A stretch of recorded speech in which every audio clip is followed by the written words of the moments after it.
My name's Elias. I've been working night security at Jude's for about 8 months now. The pay's decent, $18 an hour, and mostly it's just walking empty hallways, checking doors, watching grainy security footage in that tiny office near reception. The hospital's old, real old, built in the 50s, with these long tiled hallways that echo like crazy when it's empty. About half the building's shut down now, whole wings just sitting dark, plastic sheeting over the equipment. They've got me doing the rounds through the active sections, mostly. But sometimes I have to check the old areas too. The first weird thing happened on a Tuesday. I was doing my 2 a.m. round through the West Wing, the part they closed back in 2017. The air always smells different there, like someone left a mop bucket full of bleach water to sour. Then I found something, one of the patient charts, lying in the middle of the hallway. That's strange.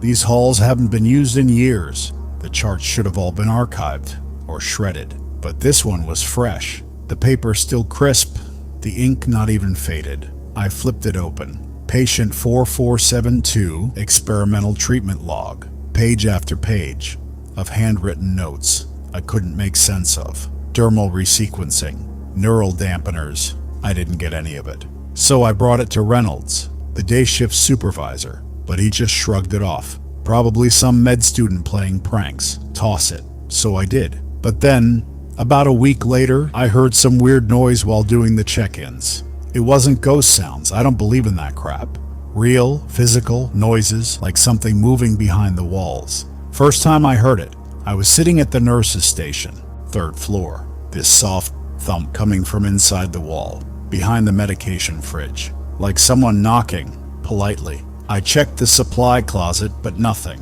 Then last night, I swear I heard crying. Not ghostly wailing, real, wet sobs, coming from the old pediatric wing. That part of the hospital's been locked up since before I started. The doors have actual chains on them.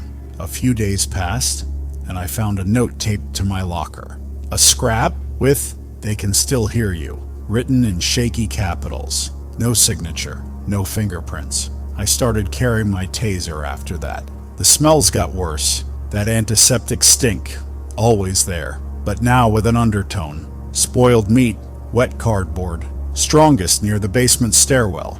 Janice from housekeeping asked me, "You smell it too?" We've put in 3 work orders. Maintenance says the pipes are fine. Then came the strangest. The door was open. The pediatric wing, the one that's supposed to be chained shut, the chain was just hanging loose. The door was cracked, about 2 inches.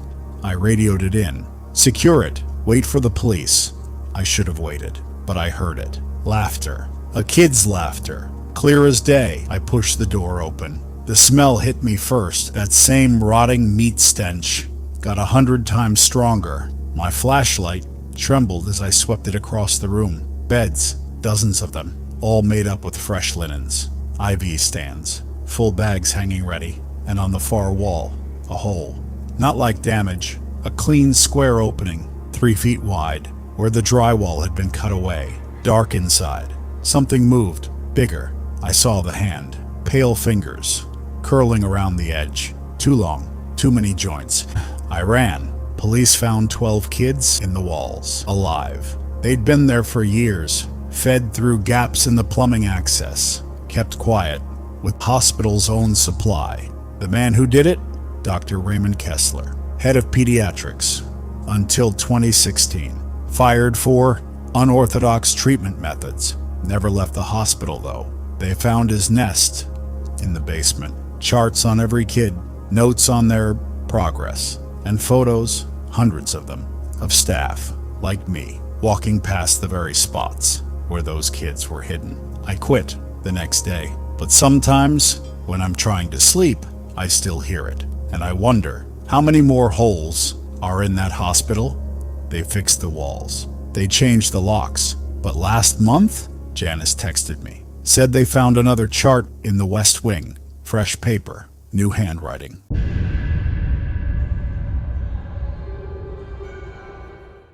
The pain hit me like a knife twist at 2 a.m. on a Tuesday. 1 minute I was sleeping, the next I was curled up sweating through my shirt. My wife drove me to the ER, with me clutching a trash bag in my lap, certain I was going to vomit from the pain. The emergency room was chaos. Fluorescent lights buzzing, a kid screaming about his broken arm, that sharp alcohol smell that never quite covers up whatever else lingers in hospitals. They rushed me into surgery before I could even process what was happening. The last thing I remember is the anesthesiologist saying, "Count backwards from 10. I made it to 7 when I woke up groggy, with a dull ache in my side. A nurse with dark circles under her eyes told me they'd removed my appendix. Routine procedure, she said. You'll be walking by tomorrow." That first day was just pain meds and fitful sleep between nurse checks. They put me in a shared room with 3 other patients, an old man with pneumonia, a college kid in a cast from a motorcycle accident, and a silent guy who stared at the ceiling like it held secrets. On night 3, I was lying there trying to ignore the pneumonia patient's wheezing when I first heard it. A soft tap-tap from the wall behind my bed, not mechanical like pipes knocking, more like fingernails drumming on a table. I told myself it was just the building settling and eventually fell asleep. It came back the next night, around the same time, 1:30 a.m. when the ward got quiet. This time I noticed the pattern. 3 quick taps, 2 slow ones, then silence, then repeat. I pressed my ear to the wall. The sound wasn't coming from the other side. It was inside the wall itself. A cold sweat broke across my back as I realized there shouldn't be any space in there for something to move. These were solid concrete walls with maybe an inch of drywall covering. That's when they moved Mr. Silas into the bed across from me. He was maybe 70, so thin the hospital gown hung off him, with these pale eyes that never seemed to focus right. The nurses treated him different. Quick checks, avoiding his questions. When the tapping started again that night, Silas went still, like he'd been waiting for it. "It knows we're talking about it," he murmured, pulling his blanket up. "My appendix may be gone, but my ears work fine," I said, trying to laugh it off. "What is that?" "The thing in the walls." His voice dropped lower. "They built this place on old tunnels. Sometimes things find their way up." A nurse I hadn't seen before, young guy with a name tag reading J. Ruiz, appeared in the doorway, just as the tapping got louder, more insistent. His eyes darted to the wall behind me. "Everything okay in here?" "There's something tapping," I started. "Post-op hallucinations are common," he cut in too quickly, but his fingers were white-knuckled around his clipboard. That's when I noticed the stain on the wall, a dark spot about the size of a quarter, right where the tapping came from. It looked like water damage, but when I touched it, the surface was dry and slightly spongy, like pressing on skin through fabric. Next morning, Silas was gone. Nurse Ruiz said he'd been transferred to ICU, but when I pressed for details, he just repeated, "transferred to ICU," like it was a script. The day shift nurses all gave me tight smiles when I asked about the tapping. Night 5 changed everything. The tapping started earlier, around midnight. This time it wasn't random.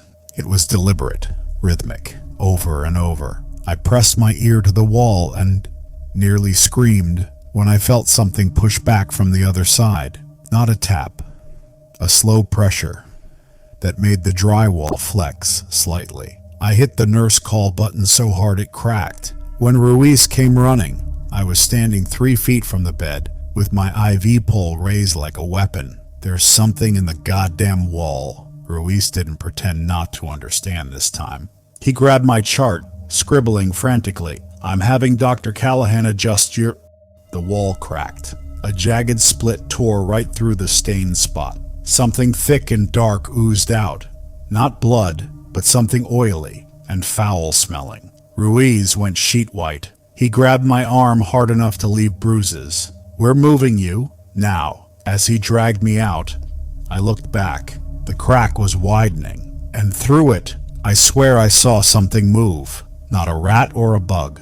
Something with fingers that bent the wrong way. They discharged me the next morning, with no explanation beyond, "Take these antibiotics."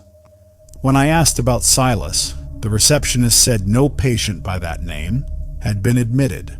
I drove past St. Augustine's last week. Room 214's window is boarded up now. Funny thing, the boards are on the inside. And sometimes at home, when I'm trying to sleep, I'll hear faint tapping from inside my bedroom wall. 3 quick, 2 slow, like it's practicing. The city condemned St. Augustine's last month. The report said structural issues. But my cousin's a fire inspector who worked the case. He told me they found tunnels under the foundation that don't appear on any blueprints, and in one of them, a single hospital bed. The restraints were still warm.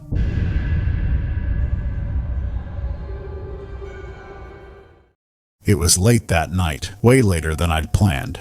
I'd been scrambling, trying to get some groceries after a brutal day at work.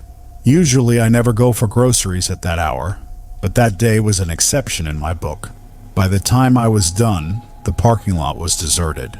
It was a big lot, mostly dark except for the dim lights near the entrance. My car was parked away at the end because when I arrived, the place was packed.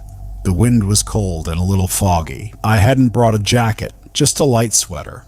Faint fog was barely visible through the streetlights. I'd driven over in the evening, didn't expect it to get this cold. I started shivering, and all I wanted was to get home. I had a couple of heavy grocery bags in my hands. I was hurrying towards my car, trying to ignore the shivers running down my spine. That's when I saw a guy walking towards me from the other side of the lot. He was wearing a hoodie and a pair of torn-up jeans. Nothing about him felt particularly strange, but there were no other cars parked nearby. He seemed to have just appeared from the edge of the lot. As I walked towards my car, he waved at me and called me out. The guy then approached me. He then said he needed my help with something. I slowed down, not wanting to be rude, but I still didn't want to get involved. It was late, and I was tired. I still didn't trust the guy, so I shifted the bags in my left hand and stopped a few feet from my car. I thought maybe he needed directions or something. It's not unusual for people to ask somebody for directions, especially for those who aren't from around here. I asked him what he needed, trying to sound casual, but he got closer, way too close. It was a bit weird, but I brushed it off. I noticed he was older than I initially thought. He was around my age, but with some gray hairs at his temples. His face was a little wrinkled, but he had a well-trimmed beard which made him seem genuine. He asked me if I was from around here. I said yes, and that I knew the area. But he didn't ask me for anything as I was expecting. Instead, he stepped closer again. That was weird. I was starting to feel really uneasy. He told me he was looking for a place near Cedar Creek, which was a few miles away. He said he was a little lost, and he didn't know the neighborhoods around here.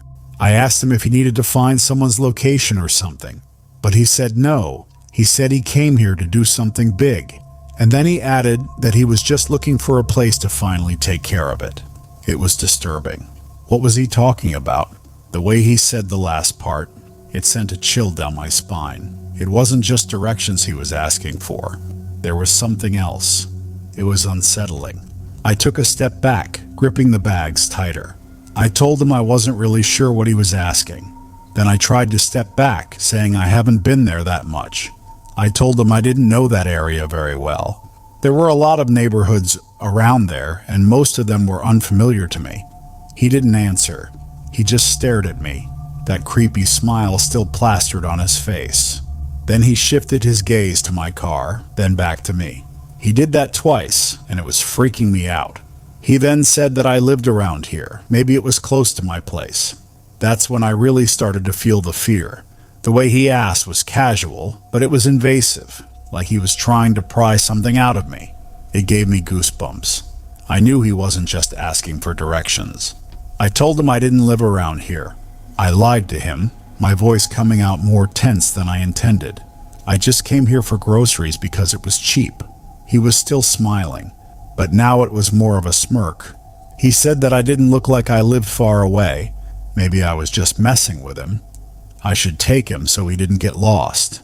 My heart started to race. My hands started sweating even though it was freezing.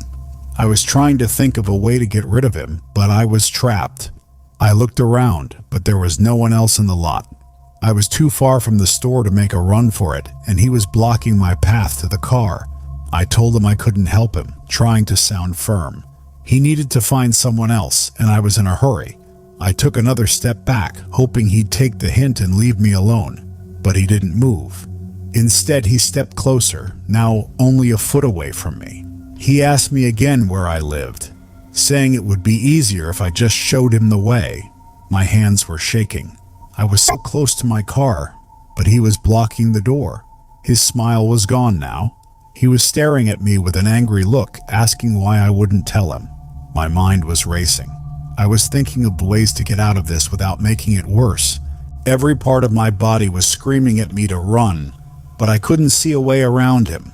The lot was too empty, too quiet. I knew things could go wrong very quickly. I told him I didn't know him and I didn't feel comfortable. I told him I was leaving. I tried to push past him, but he stepped closer. I acted on instinct and rushed toward my car. He almost grabbed me. He yelled at me to tell him where I lived, his voice filled with rage. I didn't think, I just reacted.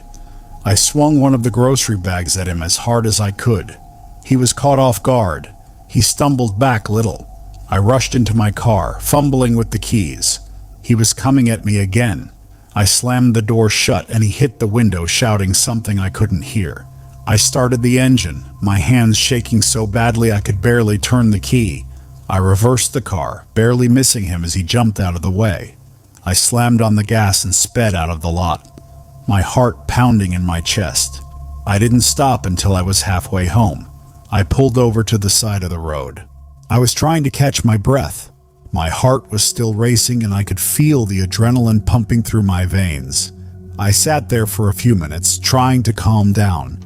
I still don't know who that guy was or what he wanted, but I know it wasn't directions. And I know that if I hadn't acted fast, things could have been a lot worse. I drove the rest of the way home in a daze, and every time I closed my eyes, I saw his face. That cold, empty smile, and I heard his voice asking me where I lived.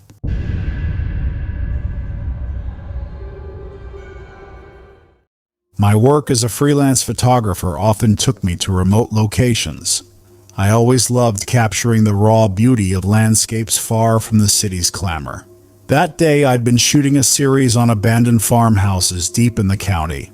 That project had kept me out later than expected. I'd taken a detour onto a rural back road. I was seeking a quieter road to avoid the traffic. I was enjoying the ride home. The sun was setting, everything had an orange glow, and after a long day, I was actually starting to relax. It was getting a little dark, and I was thinking of pulling over to a diner after I reached the city.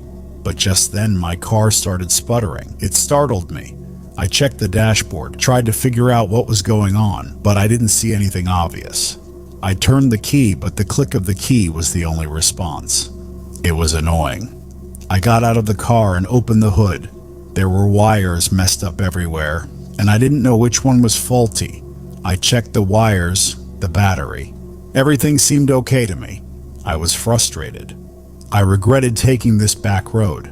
There was not a single person around to help me, and my phone had no service either. I went inside the car and sat there with no hope. I was about to head back into the back seat for a long night in the car. Just then I saw headlights. I was filled with hope, and I rushed outside the car to signal whoever was in the car. But I was late. It had already gone past me. I didn't know what to think about that. I cursed myself for not getting out of the car faster. I checked my phone for any signals, but there were none in the area. As I was checking my phone, a loud rumble came from ahead. Then the glow of bright headlights filled the road as a truck pulled over to the roadside. A man stepped out of the truck, and I felt a surge of hope as he approached my car. He had a scruffy beard and a long winter coat. He smiled at me and asked if I was the one shouting at him earlier. I asked him if he was the one passing me a few minutes ago. He nodded and asked me what the problem was. I told him my car just stopped and I had no idea how to fix it.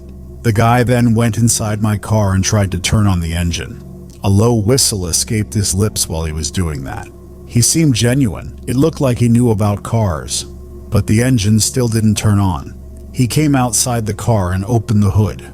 The way he was checking the wires, Moving his hands with ease, he knew what he was doing. After a few minutes, he straightened his back out of the bonnet. A little smudge of grease was on his fingers. He smiled at me and told me to start the engine.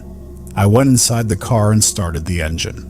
Like a miracle, the engine turned on. For a moment, I thought I could finally go home, but the car jerked off again. I looked at my car and asked him what the problem was. He said the carburetor wasn't working properly. He then said a friend of his drives the same model and he has the same problem. He then said he doesn't know that much about cars, but he can give me a lift to the town. I thanked him, saying I really appreciated what he was doing for me. He brushed it off and told me to just get in the truck. I locked my car and climbed into the back seat. I was a bit nervous at first, sitting in a stranger's vehicle, but he seemed so genuine and I didn't have any other options. The truck was cleaner than it looked from the outside. It smelled of dry dirt and the old leather seats reeked of sweat.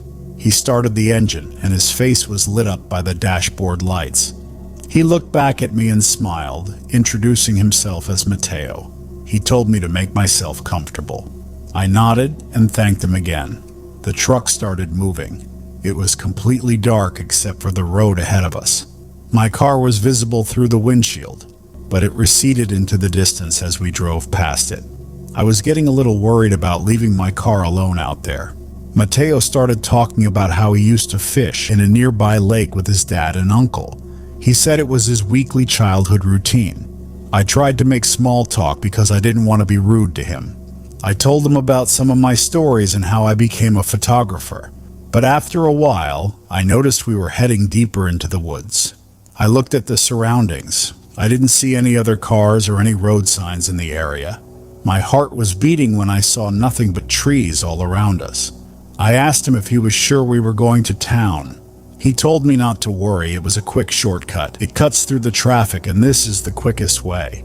I was skeptical. I asked him how far we were, trying to keep my voice casual. He said it wasn't too far. Just wait, the town is ahead. His voice was a little cold, emotionless. I was startled. Why did he change his behavior all of a sudden? I tried to brush it off, thinking he must be annoyed by me. But just then the truck turned onto a narrower dirt road. I knew something was wrong. I told him where he was taking me. This wasn't the way to town. He said he knew where he was going and I needed to calm down.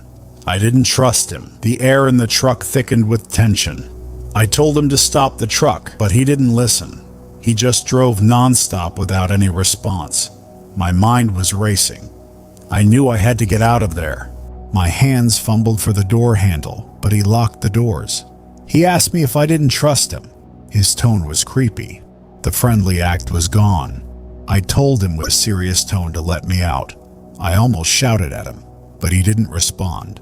I realized I was trapped. He started laughing, a cold, evil laugh. He asked me why I was so worried. It's just a little ride, you'll be fine. I took a deep breath, trying to calm myself. He said to just sit tight, we would be there soon. As we were going, I saw a small plastic spoon rolling around on the floor. It was probably a leftover from some drive-through. I picked it up and hid it in my pocket.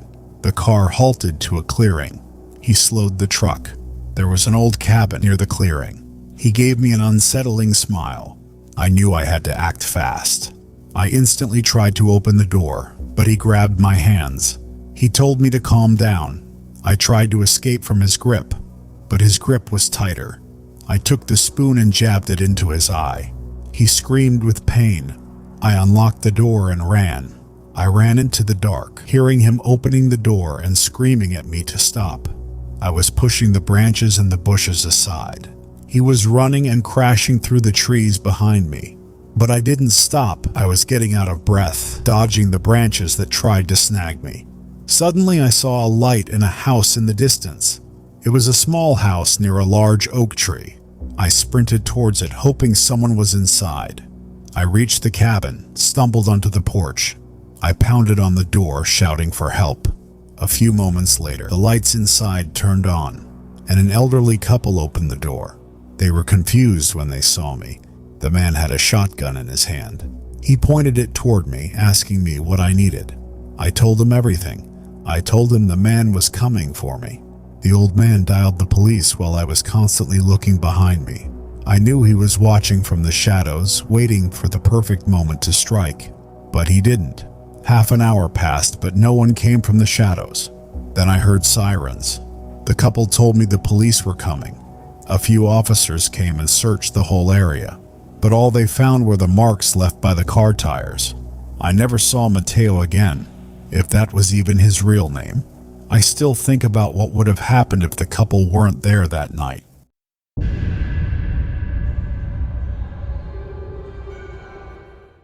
I worked at a 24-hour CVS pharmacy in downtown Chicago, the kind of place that never really slept. We specialized in late-night prescriptions, insulin for diabetics, emergency antibiotics, those kinds of things. The overnight shift paid better, but it came with its own set of problems. I was 26 at the time, just trying to save up enough to move out of my tiny studio apartment. To be honest, the job wasn't that glamorous. Stocking shelves, ringing up customers, dealing with the occasional drunk who wandered in at 2 a.m. It was hard for a girl like me, but it paid the bills. Most nights were quiet. Just me with the hum of the fluorescent lights and the occasional delivery driver stopping by for a Red Bull. But that all changed on a Tuesday night in October. Around 11:30 p.m., a customer walked in. He was a tall guy, maybe mid-30s, wearing a dark hoodie even though it wasn't that cold out. He had this weird energy, not aggressive, but like he was forcing himself to act normal. At first, I thought he was just another customer looking for cold medicine or condoms. But then the questions started. "Where's your allergy section?" he asked, even though the signs were right above the aisles. I pointed him in the right direction, but he didn't move, just stood there, staring at me like he was waiting for something. Then, "You work alone?" My stomach tightened. I forced a smile. "Nope, my manager's in the back." A lie. He nodded slowly and told me, "Good, it's not easy for someone like you to work alone."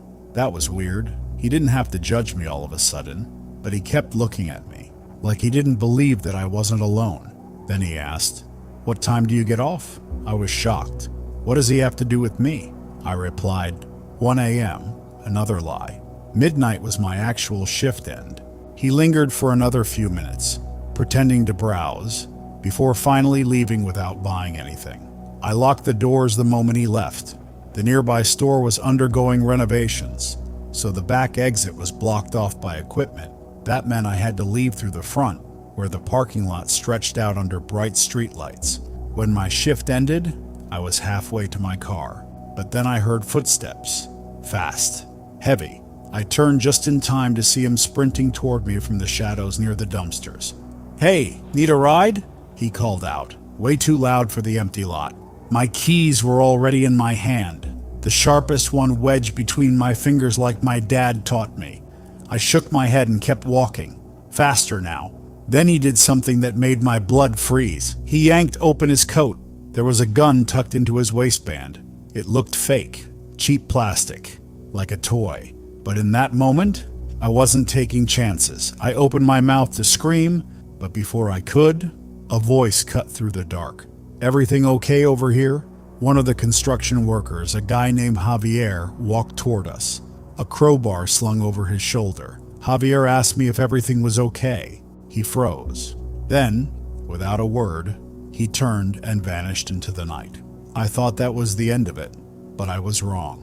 3 days later, around 2 a.m., the power went out.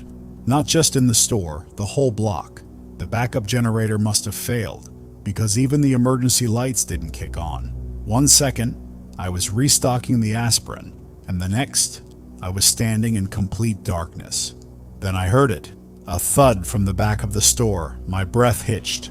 "Hello?" I called out, my voice shaking. Silence. I pulled out my phone, my hands trembling so badly I almost dropped it. The flashlight barely cut through the blackness, casting long shadows down the aisles. That's when I saw him, standing at the far end of the pharmacy counter, a scarf pulled up over his nose, his eyes glinting in the dim light. I didn't think, I just ran. He lunged at me, but I grabbed the taser I kept in my back pocket, the one I'd bought after the parking lot incident. I swung wildly, missing him by inches. His boot slammed into my stomach, knocking the air out of me. I crumpled to the ground, gasping. Then I heard sirens, and so did he. I was trying to catch my breath, while he bolted for the exit. The cops found the back door pried open. They never caught him, but I know it was the same guy. I quit the pharmacy a week later. Sometimes, when I'm walking to my car at night, I still glance over my shoulder just to make sure no one's following me. And whenever the lights flicker, I grab my keys, my taser, and get ready to run.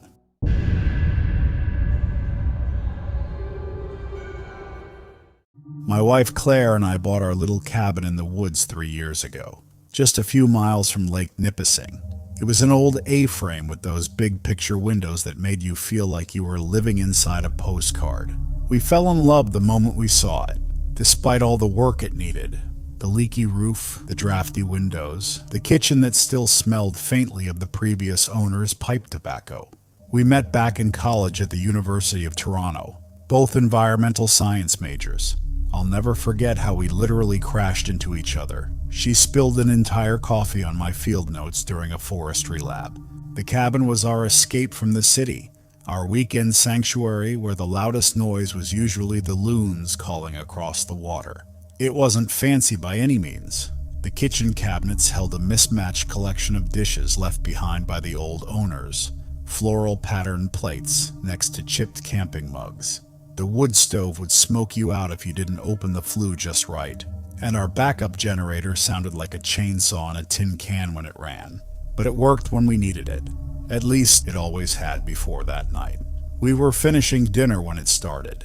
Claire had made venison stew using the recipe her grandfather taught her, simmering it for hours on our camping stove. The rich smell filled the cabin, mixing with the scent of pine from the Christmas tree we'd cut down ourselves. Outside, snow fell so heavily I could barely see the tree line through the windows. At exactly 9:37 p.m., the lights flickered twice before dying completely. I reached for the heavy-duty flashlight we kept by the door, counting the seconds as I waited for the generator to kick in. 40 seconds passed, then 60. Nothing but silence, and the growing cold. Claire lit the emergency candles, their flickering light making the shadows of our mounted fishing rods dance across the walls. That's when we heard the first sound. 3 slow, deliberate scratches along the western wall, not the random noise of branches. This was different, measured, intentional, like someone dragging metal claws across the siding. I'll never forget how Claire froze, her spoon suspended halfway to her mouth, a chunk of carrot falling back into her bowl with a quiet splash. Her eyes locked on mine, wide and unblinking in the candlelight. "Bear?" she whispered, though her voice lacked conviction. Moving to the window, I wiped away the condensation with my sleeve. The yard lay in complete darkness. No security lights, no glow from neighboring cabins, just the pale moonlight reflecting off fresh snow. No tracks, no disturbed drifts, nothing to explain the sound.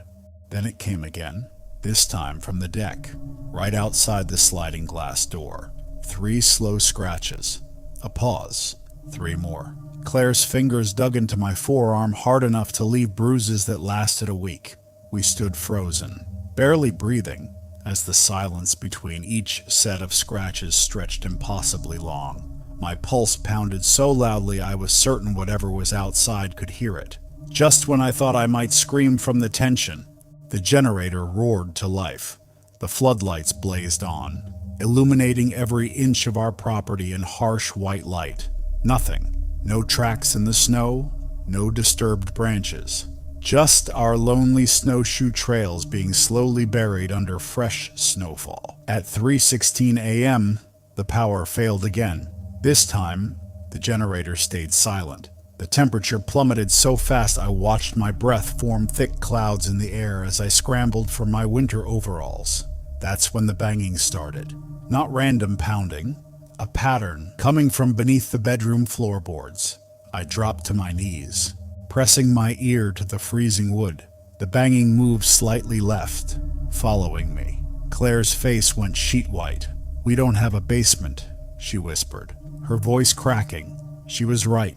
Our cabin sat on a concrete slab. There should have been nothing but frozen earth beneath us.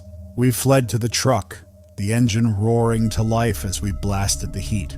For 5 agonizing hours, we watched the dark cabin through snow-streaked windows, seeing nothing but jumping at every shadow. At first light, armed with a shovel and hunting knife, we investigated. The western wall bore 3 parallel grooves, each exactly 4 feet long, spaced 6 inches apart, cut deep into the wood as if made by something with immense strength. The snow revealed a single set of footprints approaching from the woods, size 14 at least, with an unnaturally long stride. They stopped abruptly halfway back, the final imprint perfectly preserved as if the maker had vanished mid-step. Inside the utility closet, the generator's fuel valve had been deliberately turned to off. Behind it, charcoal symbols covered the wall in strange angular patterns that seemed to shift when viewed from the corner of your eye. Then the radio screamed to life. Static blared at full volume from our battery-powered emergency unit. When I ripped open the battery compartment, my hands shook. The cells were corroded husks, dead for months. We packed in terrified silence, leaving behind clothes, food, even Claire's grandmother's cast-iron skillet. The real horror came later when we called Marjorie, the realtor who sold us the cabin. She initially played dumb. "Oh, the scratching? Probably just ice expanding," she said with a forced laugh. "And that generator, those old models are so unreliable." But when I mentioned the symbols on the wall, her breathing changed. "What symbols?" I described them, the jagged charcoal marks that seemed to move in the corner of your vision. Another pause, then her voice dropped to a whisper. "Look, the previous owners mentioned something like that. They painted over them.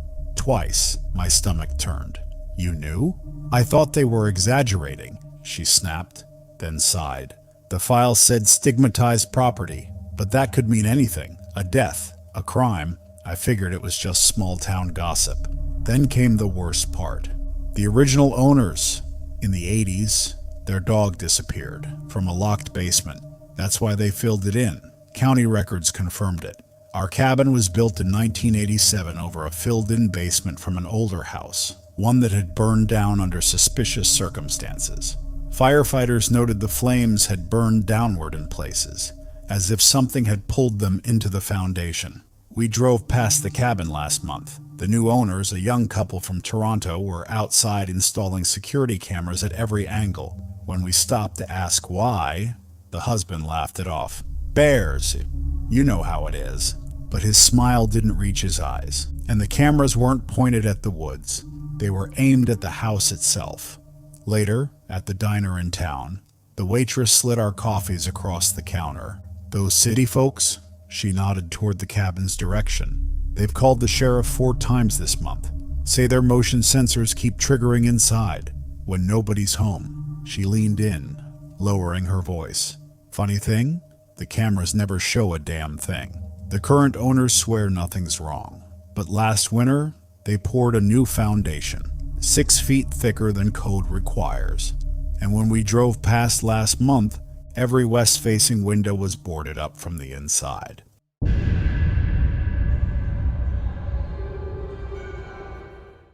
I woke up shivering at 3 a.m., my teeth chattering so hard I thought they might break. The air in my bedroom was so cold, I could see my breath hanging in front of me like little clouds. I reached for my phone. The screen lit up with that awful 12% battery remaining warning. This was the 4th night this month the power had gone out. My phone showed alerts from ERCOT, explaining they were doing rolling blackouts across Texas. That's when they turn off power in different areas, to keep the whole system from collapsing. My neighbor Dave had texted me an hour earlier. "Pipes froze. No heat since midnight. You okay over there?" I dragged myself out of bed, my bare feet instantly going numb on the icy floor. I pulled on my thickest winter coat right over my pajamas and went to look out the front window. The whole neighborhood was completely black, no streetlights, no glow from house windows, nothing except for the dim glow of the moon. It was the kind of dark that feels heavy, like you could reach out and touch it. As I was walking, I suddenly saw the movement across the street.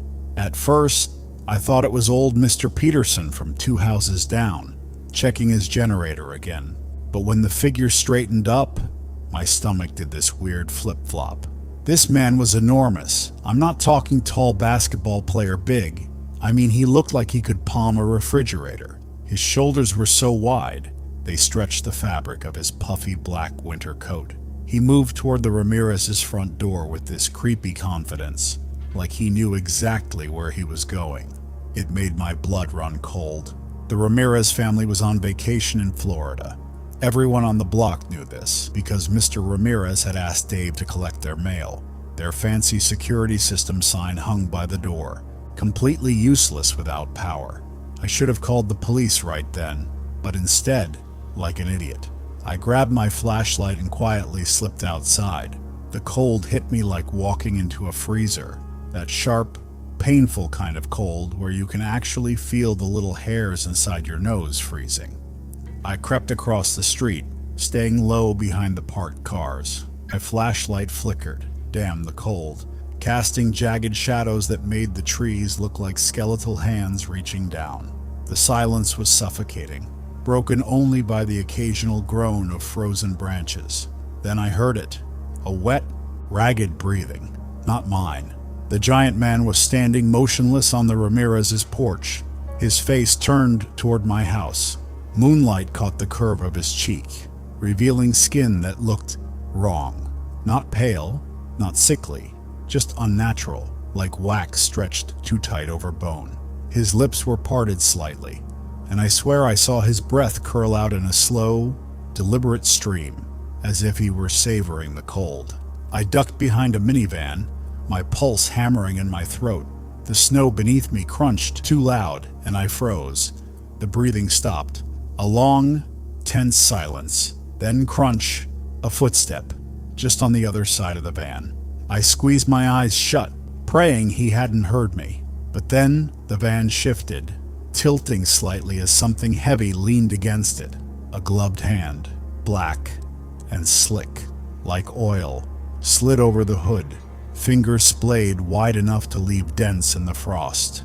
The metal groaned under his weight. And then he sniffed, a deep, wet inhale, like an animal catching a scent. He knew I was there. The streetlight across the way buzzed to life in a sudden burst of flickering orange. I flinched, blinking against the harsh glow, and the man was gone. No footprints, no sound of retreating footsteps. Just gone. I didn't move for what felt like hours, my body locked in terror. When I finally forced myself to look, the Ramirez's front door was slightly ajar, a thin sliver of darkness yawning open like a mouth. I ran. When the power finally came back around sunrise, the police found the Ramirez's back door had been forced open, but nothing was stolen. Not their TV, not Mrs. Ramirez's jewelry, nothing. Their security system was down during the blackout, so no cameras caught anything. I didn't sleep right for a week after that. Jumped at every little noise. My neighbor Dave thought I was being paranoid. Until he checked his own security cameras. Just static during the exact time of the blackout. But the worst part? The next morning, I found my own back door unlocked. Not forced, just unlatched. And on my kitchen counter, half melted into the wood, was a single, massive handprint in frost. But here's what still gives me nightmares. When the Ramirez family came back from Florida, they discovered someone had unplugged their basement freezer. Hundreds of dollars worth of meat and frozen food had gone bad. Nobody knew the reason for this, but whoever it was, he knew I saw him. And now, every time the power goes out, I hear the same wet, ragged breathing outside my window.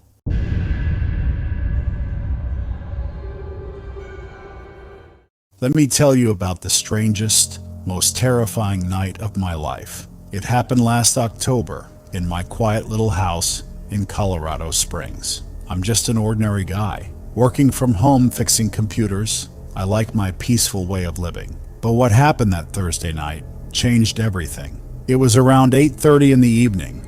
I just finished dinner, just some leftover spaghetti. I was washing dishes later in the kitchen. The house was quiet. except for the sound of water running and the TV playing an old sitcom in the background. But then I heard it. 3 loud, clear knocks on my front door. That was unusual. I don't get many visitors, especially not at night. I don't have a doorbell camera, but I always check before opening the door. I wiped my hands on a towel and looked through the peephole, but nothing. Just my empty porch and the dim glow of the streetlight across the lawn. I turned on the porch light and opened the door just a little. I kept the chain lock on and peeked out, but still, I didn't see anyone. I was about to close the door, and that's when I saw it. A plain brown cardboard box sitting right in the middle of my doormat. No label, no shipping information. I knew the box definitely hadn't been there earlier. When I took out the trash, I hesitated at first about whether I should take the box inside or not, but curiosity got the better of me. So I brought it to my kitchen table and carefully cut through the tape with the steak knife. I slowly opened the box. Inside was a small black velvet pouch, the kind jewelry stores use. At first, I thought someone was doing some kind of prank on me, but when the ring fell into my palm, my heart stopped. It was my college ring from Arizona State University, the one I lost 4 years ago while hiking in Sedona. I knew it was mine because of the tiny JWB engraved inside. These were my initials. I remembered that day clearly. I'd taken the ring off to apply sunscreen and accidentally dropped it. My friends and I searched for hours. I even called the park rangers for weeks afterward, but it was gone. Until now, I sat there staring at it, trying to make sense of how it could have ended up on my doorstep. Maybe someone found it in a pawn shop. Maybe they tracked me down through alumni records, but there was no note, no explanation. Just my long-lost ring in a mysterious box. About an hour later, around 9:30, I started hearing a kind of strange music coming from outside. At first, I thought it might be wind chimes from a neighbor's house, but as I turned down the TV, I realized it was a flute. Not cheerful music. This was slow, haunting. Just 3 notes going up and down in this endless loop. I went to the front window and carefully pulled back the curtain. My porch light showed the front yard was empty, but the music seemed to be coming from near the sidewalk. I grabbed my phone and a flashlight, my heart pounding as I stepped outside. The night was completely silent, except for that eerie flute melody. I followed the sound down my driveway, toward the street. About 20 feet from my property line, there's a young pine tree I use to mark where my lawn ends. I ducked behind it and peeked around the trunk. What I saw there froze me in place. Under the streetlight stood a figure, a woman in a long black coat that touched the ground. Her face was hidden in shadow, but I could see she was holding a wooden flute to where her mouth should be. Those same 3 notes kept playing, but her fingers weren't moving. The music just kept going. I tried to get closer to see her face, but then I stepped on a twig. The flute stopped instantly. Her head snapped toward me so fast, I actually heard her neck crack. I still couldn't see her face under that hood, but I could feel her looking at me. She stared at me, as if she was looking at my soul. But then, she started coming toward me, not running like a normal person. She just moved, gliding across the ground without her coat even flapping.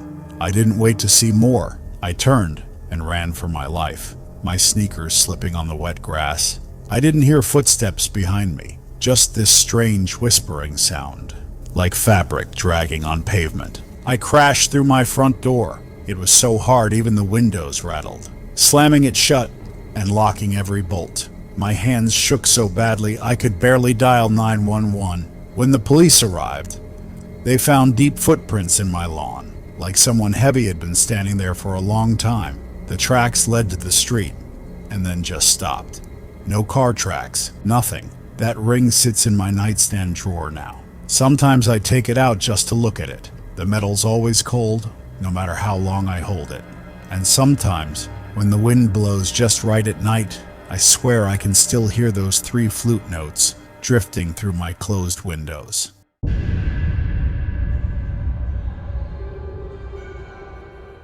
I've worked night shift at the Tacoma warehouse for 3 years now. You get used to the quiet streets at 2 a.m., The way your headlights are the only thing cutting through the darkness on the road. My little house sits between two empty lots. Gives me privacy. But sometimes that privacy feels a little too heavy. It was one of those freezing northwest nights where the air hurts your face. I'd just pulled into my driveway after a 10-hour shift, my bones aching from loading freight all night. The street was dead quiet, except for the crunch of my boots on frost, and that's when I saw him. A man sat perfectly still on the park bench across the street, not huddled against the cold like you'd expect, just sitting bolt upright, hands on his knees, head slightly bowed. No winter coat, just a thin gray jacket that looked soaked through. The streetlight above him flickered, casting weird shadows across his sunken face. I paused with my keys halfway to the door. Something about the way he sat there, it wasn't right. People fidget. They check their phones. They don't sit like statues in freezing weather. My gut said to call the cops, but I talked myself out of it. Maybe he was homeless. Maybe he was drunk. Either way, not my problem at 2:30 in the morning. The moment my front door closed behind me, I triple locked it. I hadn't done that since I moved in. 15 minutes later, I was shoveling cold lo mein into my mouth when I heard it. A soft knock at the front door. Not the loud bang of a salesman. Not the quick rap of a neighbor. This was careful, like someone testing if the door would open on its own. My fork clattered to the plate. Through the peephole, I saw him, the man from the bench, standing way too close to my door. Up close, he looked worse. His skin had this grayish tint, like meat left in the fridge too long. Water dripped from his sleeves, forming little puddles on my welcome mat. But his eyes, Christ, his eyes were black pits sunk deep into his skull. Please, his voice didn't match his lips. The words came out clear as a bell, like he was standing right beside me instead of through a door. I just need your phone. My son went missing. Every hair on my neck stood up. I'd seen enough horror movies to know you don't open the door for shit like this. When I didn't answer, he said it again, louder. Please, he's only 8 years old. The way his mouth barely moved made my stomach twist. I backed away so fast I tripped over the coffee table. That's when the pounding started. Help me! Please help me! Each bang shook the door in its frame. I sprinted to my bedroom and grabbed the shotgun my dad gave me when I moved here. Never thought I'd actually need it. I'm armed! I shouted, racking a shell into the chamber. I shouted again, saying I'd call the cops. The pounding didn't stop. I yanked the door open, finger on the trigger, but the porch was empty, no footsteps running away, no car peeling out, just my breath fogging in the cold air and those weird little puddles on the mat. I checked the street. The bench was empty, no sign of anyone, and that's when I heard it. An old-fashioned phone ringtone coming from beside my house, the kind of digital chirp you'd hear from a flip phone in 2005. My hands shook so bad I almost dropped the shotgun as I crept around the side of the house. And there, sitting in the dirt beneath my bedroom window, was a busted-up Nokia. The screen was cracked, the casing covered in grime. When I flipped it open, the battery compartment was empty, but the screen lit up anyway. One contact, son. I threw that thing like it was a live grenade and bolted inside. The cops found it the next morning, but their flashlight revealed what mine hadn't. Tiny fingerprints all over my bedroom window, child-sized. The security camera above my door glitched out from 2:25 to 2:35 a.m. that night. Just static. Neighbors reported hearing shouting, but saw no one on the street. The Nokia had been discontinued for 15 years. No prints but mine. A missing persons report from 2007 matched the description. Father and son vanished during a fishing trip near Point Defiance. The boy would be 23 now. I keep the shotgun by my bed these days, and sometimes, when the streetlight outside flickers just right, I swear I can see a dark shape sitting on that bench across the street, waiting.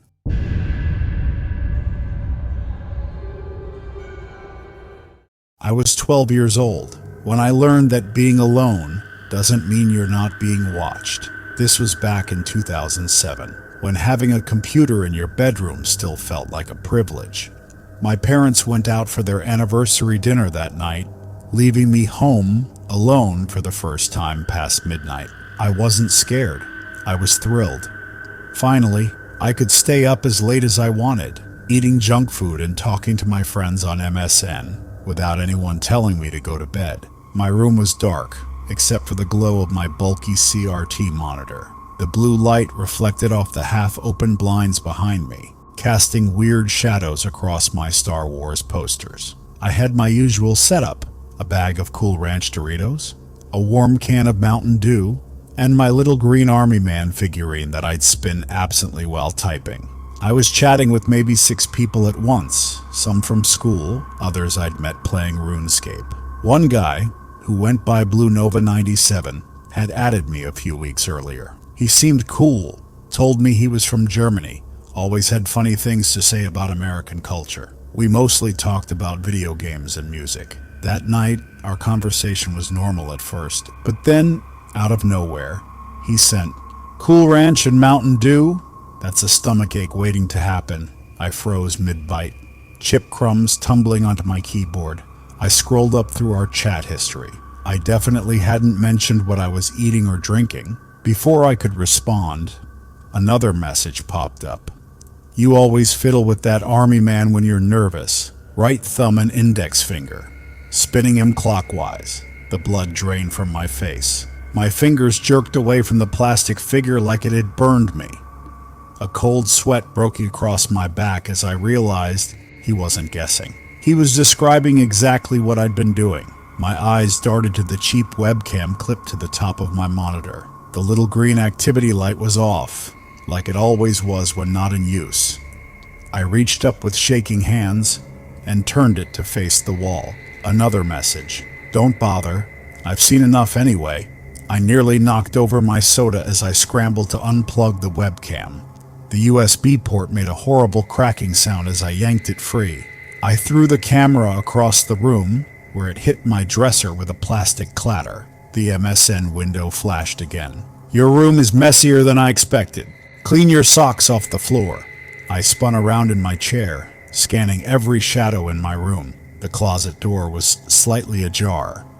My bedskirt brushed the carpet in a way that could hide anything. Behind me, the gap in the blinds suddenly felt like an open invitation. I typed with trembling fingers, "How are you doing this?" The response came instantly. "You bite your nails when you think no one's looking. You scratched your left elbow 3 minutes ago, and you really shouldn't pick your nose like that. It's gross." I slammed my laptop shut so hard the screen went black. My heartbeat pounded in my ears as I backed away from the desk, knocking over my soda. The sticky liquid spread across my notebooks, but I didn't care. For the next 2 hours, I sat in the brightly lit living room with all the TVs on, jumping at every creak of the house. When my parents came home, I pretended to have fallen asleep watching a movie. The next morning, I booted up my computer with dread pooling in my stomach. Blue Nova 97 was gone, not just offline, but erased from my contacts completely. His chat history had vanished. When I searched his username on every forum we'd frequented, I found nothing. It was like he'd never existed. But here's what keeps me up at night. Last month, 15 years later, I was cleaning out my childhood home after my parents moved. In the back of my old desk drawer, beneath piles of school papers, I found that little green army man. When I picked it up, something fell out of its base, a tiny black speck no bigger than a grain of rice. After some research, I learned it was a micro camera, the kind that could transmit to a receiver within 300 feet. And the worst part? When I checked Google Maps, I realized something about our old neighborhood. That abandoned house directly behind ours, the one with the overgrown yard where no one ever lived, it had a perfect line of sight to my bedroom window.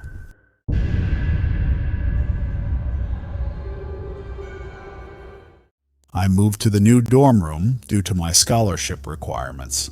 It was the university's cheapest housing option for honors students. The distorted sign swung in the wind as I carried my suitcases up the stairs, each step creaking under my weight. The 4th floor hallway stretched endlessly, lined with identical doors bearing tarnished brass numbers. Room 413 was at the very end, slightly apart from the others, like an afterthought. I turned the key and opened the door with a loud creak. Cold air rushed past me as I stepped inside. August heat should have made the room sweltering, but my breath fogged before me. The space looked normal enough: 2 twin beds, matching desks, a battered dresser, and a narrow closet with a warped door. Yet something felt immediately wrong. The walls weren't quite square, creating unsettling angles where they met the ceiling. Faded yellow wallpaper curled at the edges, revealing black stains beneath. Most disturbing was the water damage on the ceiling above the left bed, a sprawling dark patch that uncannily resembled a face, with its mouth stretched wide. I took the bed on the right side. Over the next 3 days, I settled into a routine. Mornings in fluorescent-lit classrooms, afternoons in the library's stale air, evenings trying to ignore how my new room always felt 10 degrees colder than the hallway. The closet door would sometimes creak open on its own, but it was temporary, I told myself. The faint metallic smell coming from inside was probably just rusty pipes. On the 4th night, I woke up with a jolt at 3:13 a.m. Silence pressed against my eardrums. No hum of appliances, no dorm sounds through the walls. Just perfect, unnatural quiet. Then came the wet, dragging sound from the closet, like fingers slowly tracing the inside of the door. A childlike voice whispered in my ears, "You're in the wrong room." The whisper brushed against my ear, so close I felt the vibration in my skull. My body locked in terror as the closet door swung open another inch, revealing swirling darkness that shouldn't exist in a shallow dorm closet. I didn't sleep again that night. Jason moved in the next morning, and I nearly hugged him in relief. My new roommate was a burly engineering major who laughed when I mentioned the whisper. "Place is a dump, but it's not haunted," he said, kicking the closet door shut. The impact sent a fine shower of dust from the ceiling. That night, we both woke at 3:13 a.m. hearing a loud knock. Not ordinary knocking.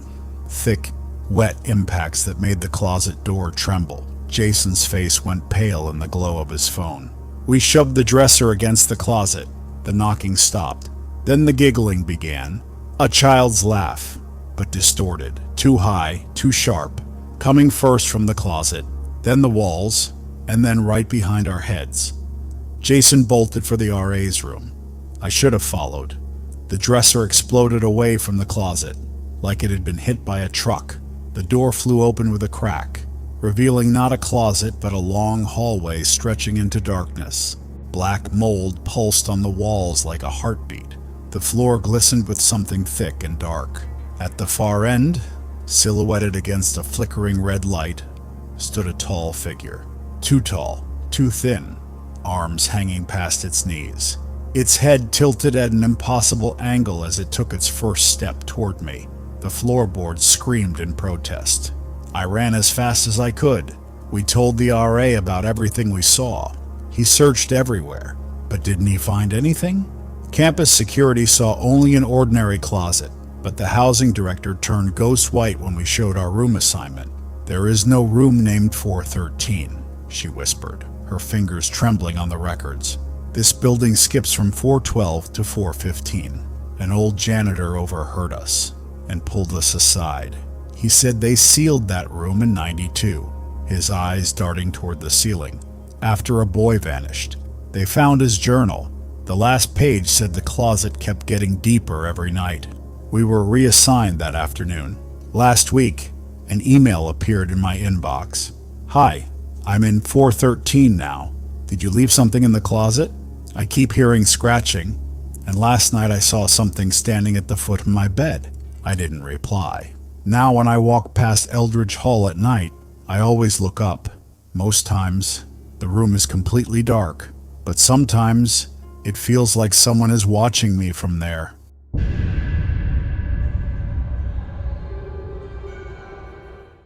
I was excited about college before, but it hit me harder than expected. Between the mountain of assignments and the constant struggle to afford textbooks. I often felt like I was drowning, but there were bright spots. My volleyball teammates who'd share their notes when I missed classes. The sweet old librarian, and Mr. Calloway, the maintenance worker who always seemed to show up when I needed help. They were just some of the kind faces around campus. That day, it was Thursday afternoon. The volleyball practice left us all exhausted. The locker room buzzed with chatter as we peeled off our sweaty uniforms. My friend rushed out for a smoothie, along with my other friends following her. I hung back, like always. Some habits I wasn't able to get rid of. I still couldn't bring myself to change in front of others. The showers had just gone quiet, and then I heard it, a click, that distinctive sound of a smartphone camera. My blood ran cold. At the far end of the shower area, the cinder block wall beside the old door had a fresh, dime-sized hole drilled right at eye level. I approached slowly, my heart pounding. Through the hole, the outside hall was completely visible. That night, the walk back to my dorm felt different. The usual comforting sounds of campus, distant laughter, music from open windows, everything set me on edge. Then I heard it. Footsteps matching mine exactly. When I sped up, they sped up. When I stopped, they stopped. I glanced back to see a figure in a dark hoodie, lingering under a flickering streetlight. I checked my phone, but it had 0 bars. So I ran, until my sides ached, but not stopping until I'd triple-locked my dorm door. For days, I jumped at every sound. The library's creaky chairs made me flinch. A slammed car door sent my coffee flying. Then I saw him, outside my morning lecture, Mr. Calloway, who was supposedly fixing a light fixture, but his phone was angled straight at me. When our eyes met, he quickly looked away and disappeared down a service hallway. I didn't know what to think about it. He was such a genuine guy. He would never do something like that, especially to me. But then I kept thinking about it the whole day. I then realized how frequent our unexpected passings were. Without any hesitation, I reported about him. 2 days later, he was caught red-handed. Hundreds of photos of our friends, and a whole lot of them were mine. Me studying, sleeping in the library, in the locker room, intimate shots of my body that I worked so hard to hide. The man who I'd thought was just another kind soul on campus had been studying me for months. Those unexpected encounters. It was all planned. The time he found my lost keys. Security footage showed him slipping them from my bag when I wasn't looking. They arrested him in the maintenance office.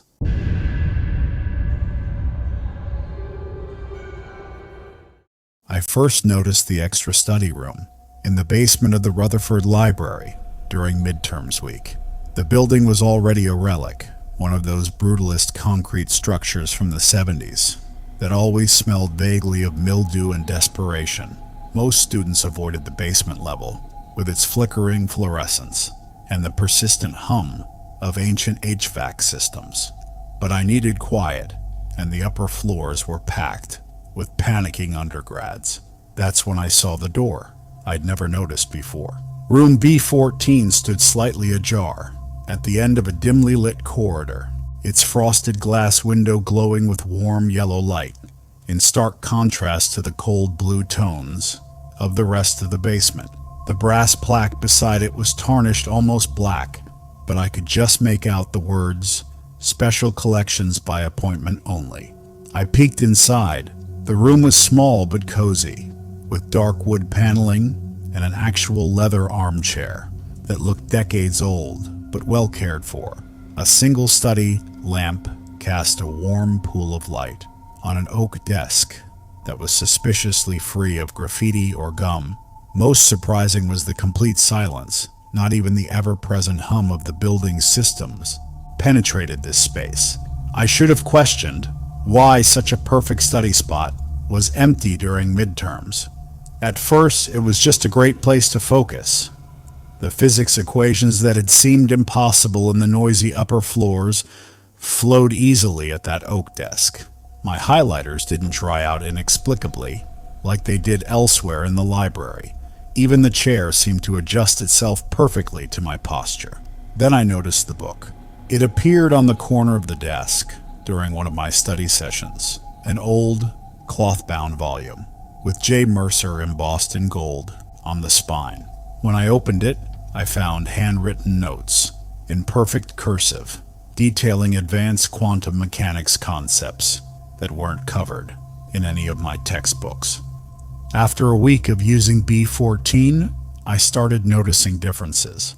My hair grew faster. My cuticles stopped peeling. The chronic wrist pain from typing vanished overnight. At first, I chalked it up to reduced stress from having a good study space. Then my reflection started looking off. Not younger exactly, but different. My jawline sharper, my eyes a shade lighter. The changes were subtle enough that no one else seemed to notice, but I could see it. The book multiplied too. Now 3 identical volumes sat on the desk, each containing notes from different decades, but all in that same perfect handwriting. The newest one was dated 1987 and included diagrams of devices that looked decades ahead of their time. University archives had no record of a J. Mercer in the physics department. The librarian at the reference desk turned pale when I asked about room B14. "There is no B14, she said too quickly. "The basement numbering stops at B12. But when I pressed, an elderly professor overheard and pulled me aside. His hands trembled as he spoke. Jeremy Mercer was a grad student in '63, brilliant, but obsessed with time dilation experiments. One night he changed, came out of his lab looking like an aged version of himself, then a younger version. Then, the professor's voice dropped to a whisper. They walled up his lab. Last night, I found a new note in the most recent book. Stay longer next time, it read, in fresh ink. We have so much to discuss. The words shimmered slightly as if written with liquid gold. When I touched them, my fingers came away dusted with a metallic powder that smelled like ozone and old books. The armchair now has 2 deep impressions in the leather, but only one of them is mine. They'll find my notebooks eventually. Pages filled with equations. No one's discovered yet. Dated years in the future. And if you ever find a study room in the basement that isn't on the maps, don't sit in the leather chair. Don't touch the books. Run.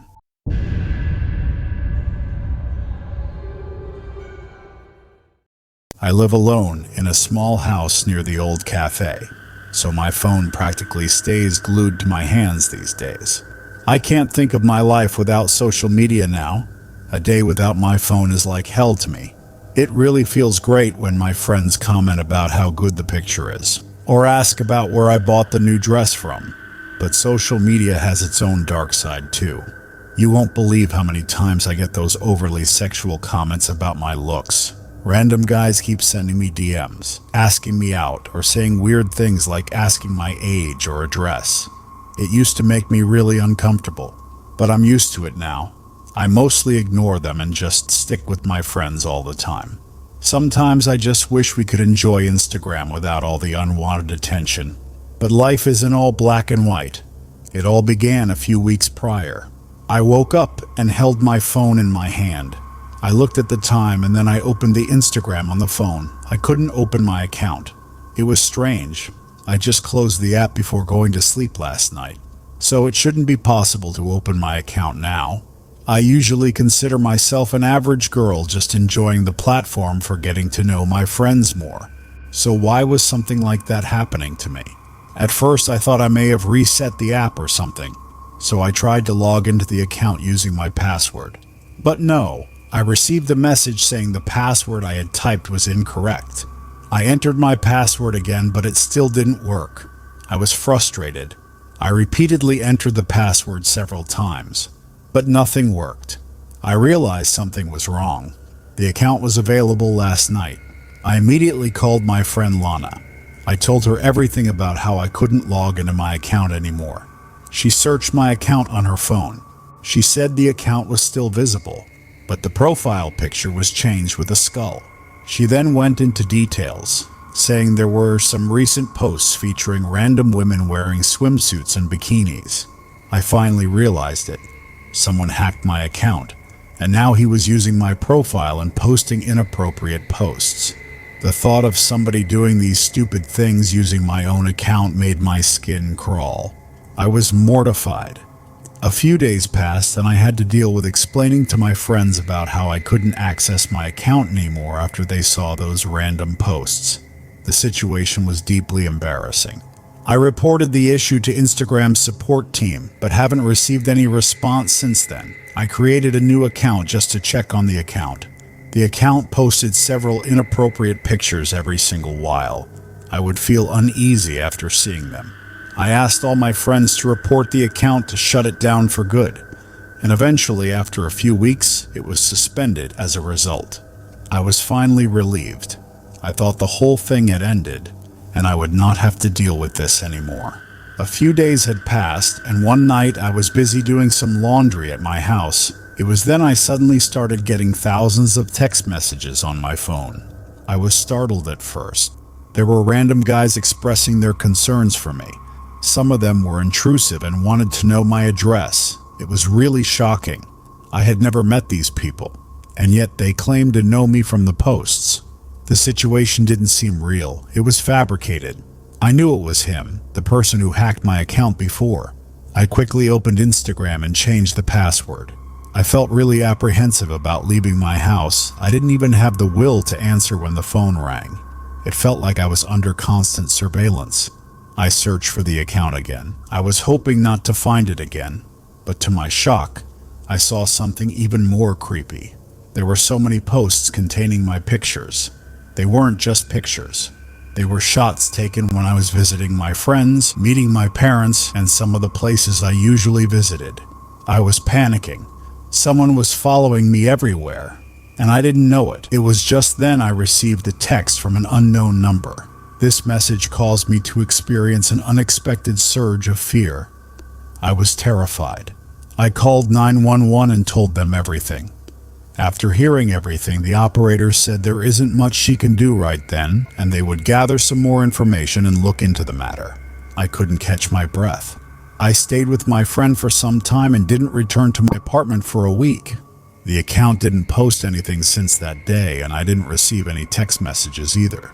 A few days later, I couldn't find the account. It was gone. It's been 3 years, but I still can't shake the feeling that someone is always watching me, observing my every single movement. I am constantly on alert, checking the locks and always looking at the windows. I do not feel safe.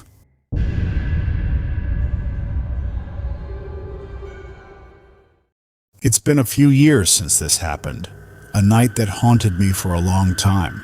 I used to be an Uber driver back then, so my evenings were typically occupied with routine pickups and drop-offs. I used to love visiting new places before I started to work as a driver, but now it's just like another job for me. That night, the pickup destination originated from a downtown bar. The bar was a frequent spot for my late-night pickup requests. When I arrived at the place, a male passenger entered my vehicle. The guy looked decent. He was middle-aged, probably older. I assumed him to be in his late 40s or early 50s. He wore a slightly worn black suit, but it was fine. The guy then sat in the back seat. I greeted him saying, "Hello, sir," but he didn't respond. He just arrogantly instructed me to start the engine and drive to the destination. I nodded and started the engine, telling him to make himself comfortable. The whole ride was dead silent, the silence punctuated only by the soft purr of the engine. The man maintained a consistent gaze at the window during the ride. His eyes darted in a manner that almost felt like he was looking for something. As I was driving the car, I kept an eye at him from time to time. One time, while I was peeking at him through the mirror, his eyes met mine, and he started to stare at me. I quickly shifted my gaze into the road. That was creepy. After some time, I looked in a mirror just to see how he was doing, but I didn't see anything. The back seat was empty and the man wasn't there. I slammed on the brakes, stopping the car as fast as I could. I was about to turn back and see if he was really gone, but then I heard someone behind me. You shouldn't look behind while driving. It was unbelievable. I couldn't tell what exactly happened. The guy was a real weirdo. After that, I didn't look back and drove straight to the location. It was a modest two-story residence with minimal lighting. The man exited the vehicle and started to stare at the house, but he didn't enter the house. He just stood there dead silent. I didn't know if it was his house or he went there for something else, but I didn't want to be anywhere close to that weirdo anymore. So I just slammed the gas and headed straight home. I kept thinking about the situation after I went inside my apartment, thinking how much of a weirdo that guy was. I was exhausted after a full day's work, so I just laid on the bed right after taking off my clothes.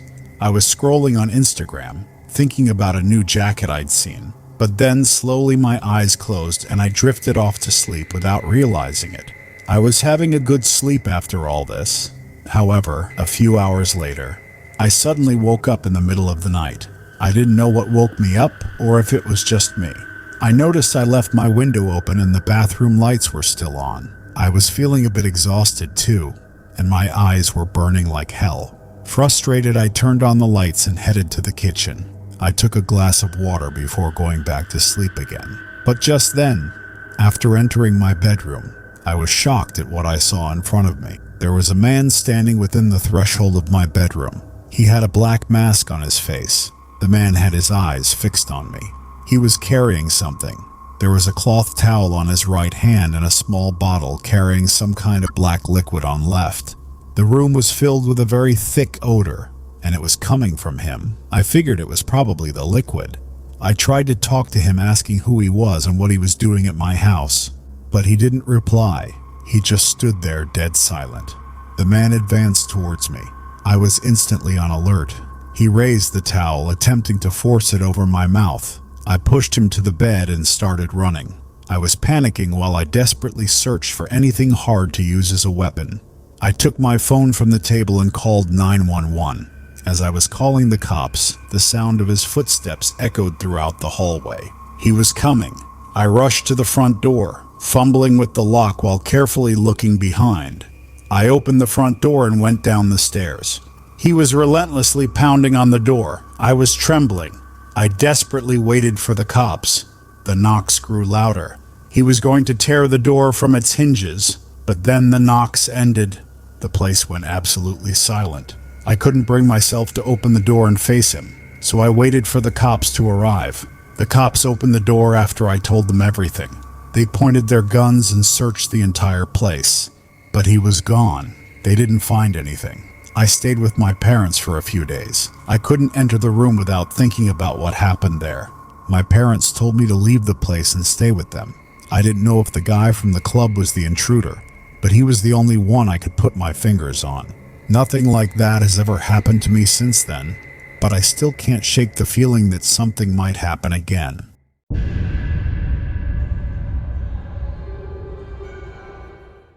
I should have trusted my gut when I pulled into that motel. The place looked like it hadn't seen a fresh coat of paint since the 70s. That flickering neon sign was casting more shadows than light. But after 12 hours driving through nothing but scrubland, I didn't have much choice. The night clerk, name tag said Marty, barely looked up from his crossword. Just slid the register across the counter without a word. The pen was warm and sticky in my hand, like someone had been holding it too long. Room 12, Marty said, tossing me a brass key that looked like it belonged in a museum. Ice machine's broke, don't use the phone. The room smelled wrong the second I opened the door. Not just musty, but with this weird metallic undertone, like someone had scrubbed the place down with old pennies. The AC rattled like it was full of rocks, but at least it worked. I dropped my duffel bag on the bed and immediately regretted it. The mattress sagged, like it had given up on life years ago. But that's when I noticed the stains. Faint, rust-colored streaks on the carpet near the bathroom door. They formed a weird pattern, almost like someone had dragged something heavy.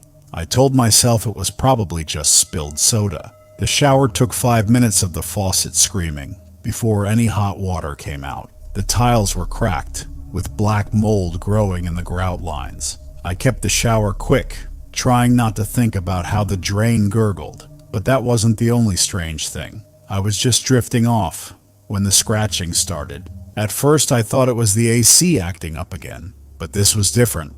A slow, deliberate scraping sound, coming from inside the wall behind the bed, not random like an animal would make. More like someone running their fingernails down the other side of the drywall.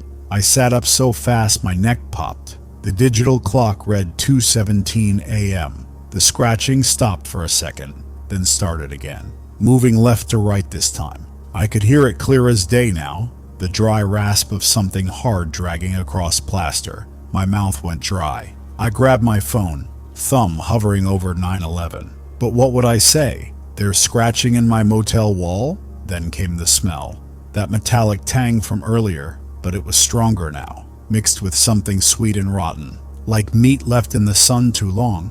I pressed my ear to the wall and nearly gagged.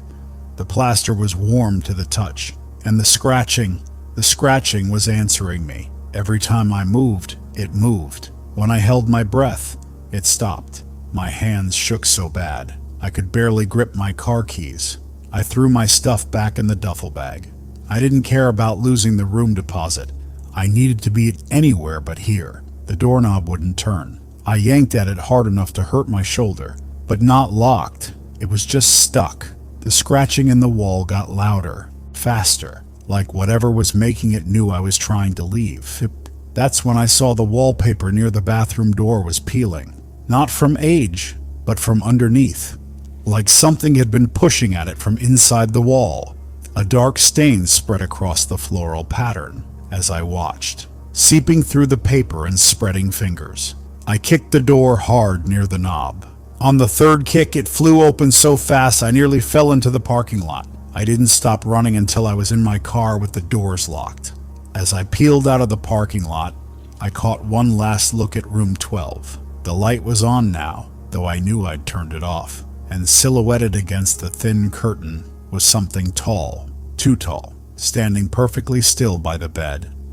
I called the police from a gas station 20 miles down the road. They said they'd check it out, but when I called back the next day, the cop I spoke to got real quiet. "Sir, the Desert Rose has been closed since 2012, he said. "There's no night clerk working there." I was on shock. It's impossible for a motel to disappear in one night. I drove past it last month. The sign's gone now, and the county put up a chain link fence around the property. But sometimes, when I'm lying awake at 2 a.m., I swear I can still hear that scratching, and I wonder how many other tired travelers checked into room 12.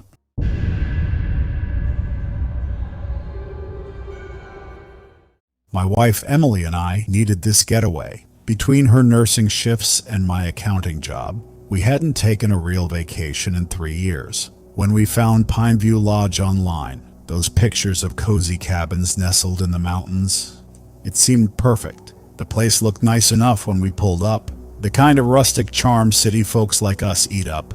The manager, an older guy named Carl, with a limp, gave us the key to room 7. "Quietest spot on the property," he said. "You'll sleep like babies." First red flag should have been the cold, not just mountain air cold, the deep chill that clung to the room no matter how high we cranked the heater. The antique furniture looked nice in photos, but in person it had this heaviness to it, like the dresser in bed had been there forever and resented being moved around. We laughed it off at first, made jokes about rustic charm as we unpacked. Then night fell. That's when the humming started. At first it was so faint I thought it was the wind through the pines. But Emily heard it too, this high wavering tune coming from beneath the floorboards. Not quite a song, more like someone trying to remember a song. We checked under the bed like idiots, finding nothing but dust bunnies and a single small shoe. It looked old, like something from the 50s. I called the front desk. Carl answered on the first ring, like he'd been waiting. "Probably just the pipes," he said after we told him. But I could hear something in his voice, not surprise, more like resignation. The humming got clearer around 2 a.m. A lullaby, one of those old ones my grandma might sing. Emily grabbed my arm so tight it hurt. "That's not the wind," she whispered. Morning brought some relief. Sunlight made everything seem less creepy. We almost convinced ourselves we'd imagined it, until Emily opened her jewelry case. The music box wasn't in the case when we went to bed.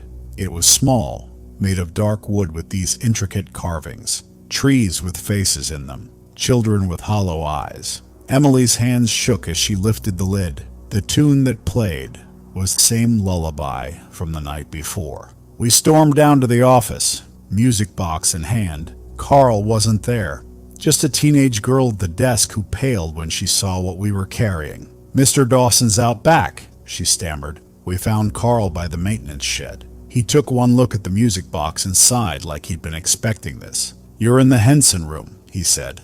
Like that explained everything. We found out room 7 used to be called that, after a family who stayed here in 1957. The parents and their little girl. The dad walked out one night, left the mom and kid behind. Story goes the mom checked out next morning, alone. Carl claimed he didn't put the music box there. Said he wouldn't go near room 7 after dark. That's when I noticed the scars on his arms. Little crescent shapes, like fingernail marks. We packed fast. As we carried our bags to the car, I glanced back at our room window. The curtains moved. Not from wind, they twitched aside, like someone was peeking out. Small fingers, pale as milk. The lodge burned down 6 months later. Electrical fire, they said. Funny thing, the insurance photos showed all the rooms intact except one. Room 7 looked like something had torn it apart from the inside. Emily still won't talk about that weekend. But sometimes, when our daughter sings in her room, I catch myself listening for that lullaby, waiting to hear if she's really singing alone.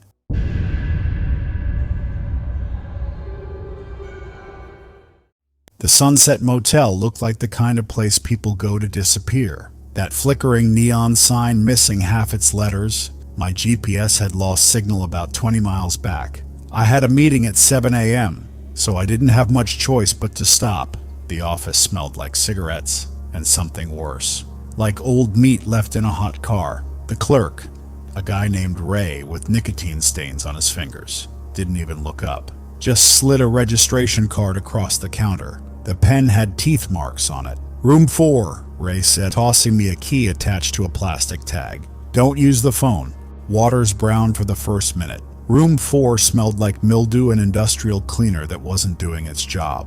The carpet was damp under my shoes. The bedspread had these suspicious stains that formed weird patterns if you stared too long. I dropped my suitcase on the bed and heard something crunch underneath. Looked down to see dead roaches in the sheets.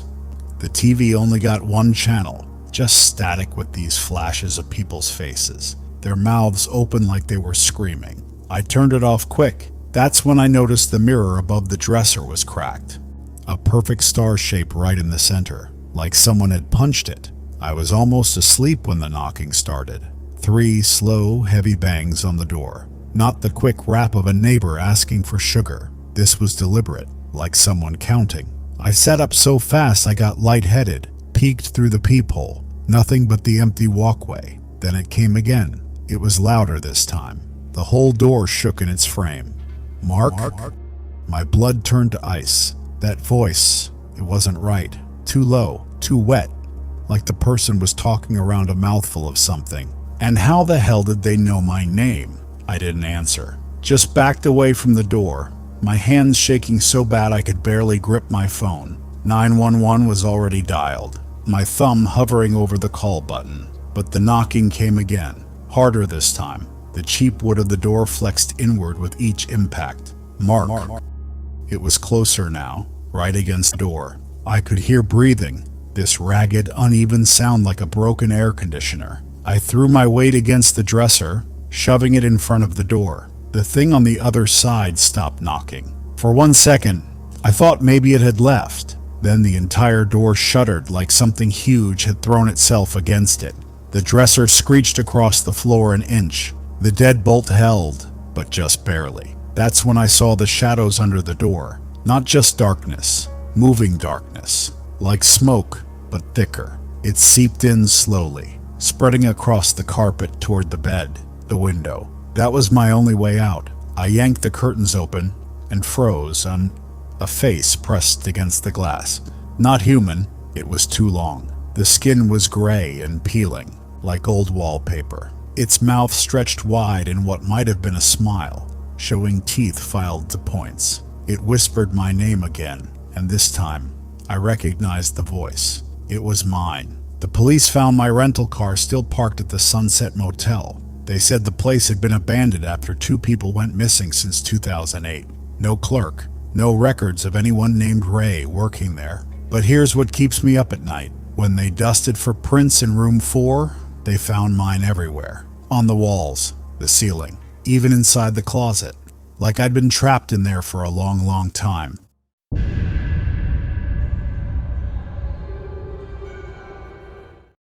I've only told this to a handful of people. Not because I didn't think they'd believe me, but because every time I try to talk about it, my hands start shaking, and that cold feeling creeps up my spine again. There's a scar on my left forearm, a jagged, uneven line about 3 inches long. The doctor said it looked like an animal bite, but I knew what I saw that night in the woods. Growing up, I was never much of an outdoors person. While other kids were climbing trees and building forts, I was perfectly content staying inside with a book. So when my roommate Alex suggested a weekend camping trip, I declined, but he knew exactly how to get to me. He'd said, imagining the photos I could get out there, just me, the wilderness, and that fancy camera of mine. Alex had been my best friend since freshman year of college. Him and his girlfriend Nadi were the only people who could drag me away from my computer screen. That, and my dog Bruno, a 70-pound mutt who thought he was a lapdog. We picked a spot near Lake Wharton, about 30 miles from the nearest town. The website promised pristine wilderness and complete isolation. The drive out was uneventful. Alex's dad's old F-150 rumbled down dirt roads. They got narrower and rougher the further we went. By the time we reached the clearing where we'd set up camp, my phone had long since lost signal. Nady joked that the GPS said we were in the middle of the Atlantic. Alex unfolded a paper map he'd printed from some hiking forum and said that we shouldn't worry. He came prepared. We spent that first afternoon exploring. The woods were different than I expected. Too quiet. Even Bruno seemed on edge, his ears perking up at sounds I couldn't hear. At one point, he stopped dead in his tracks and growled at nothing, just an empty stretch of pine trees. That night around the campfire, things got weird. Nady asked suddenly, cutting off Alex's story about his uncle's hunting trip, if anyone heard that. I hadn't heard anything over the crackling fire, but then a rustling in the bushes about 20 yards away. Too loud to be a squirrel, too deliberate to be the wind. Bruno stood up, the fur along his spine rising. A low, guttural growl I'd never heard from him before vibrated in his chest. Alex said, but his voice was tighter than usual, that it was probably just a deer. We went to bed early after that. I woke up to Bruno whining. The tent fabric glowed faintly from our lantern outside, casting strange shadows. My watch read 2:17 a.m. Then I heard it. The sound that still haunts my dreams. Something was walking around our campsite. Not walking, shuffling, like someone dragging their feet through dry leaves. Slow, methodical. Bruno pressed against my leg, trembling. I reached for my flashlight with shaking hands, but before I could turn it on, the shuffling stopped right outside my tent. The silence was worse than the noise. Then a sniff, loud and wet, like a dog, but wrong. Too deep. Too guttural. I don't know how long I sat there frozen, but eventually the shuffling moved away. I didn't sleep again that night. Morning brought more questions than answers. Nady's hiking boots were missing. Our food cooler had been dragged 10 feet from where we left it, and the truck, someone had run their fingers through the dust on the driver's side door, leaving 4 clear marks. We found Nady's boots near the tree line. They were soaked with something dark and sticky that smelled like copper and rotting meat. That's when I noticed the footprints. They started at the boots and led back toward our camp. Human-shaped, but the stride was all wrong. Too long, like whoever made them was 7 feet tall and only taking 1 step every 6 feet. We packed up in record time. Alex kept saying it was probably just a bear, but his hands shook as he rolled up the tent. Then Bruno started barking like crazy at the woods. That's when I saw it, a pale shape moving between the trees. Too tall to be a person, too thin to be real. I didn't wait. We threw everything in the truck and peeled out, gravel spraying behind us. The mark on my arm? I got that when we stopped to check the map about a mile down the road. Something reached through my open window and grabbed me. I only saw its hand, long fingers ending in blackened nails. The skin stretched too tight over the bones. The doctors at the ER said it looked like a coyote bite. They gave me 12 stitches and a tetanus shot. Alex and Nadi backed up my story, but I could tell the cops thought we were just city kids spooked by the wilderness. We never went back for the rest of our gear. Sometimes, when I'm lying awake at night, I think about what might still be out there in those woods. And worse, I think about how it found us so far off the beaten path.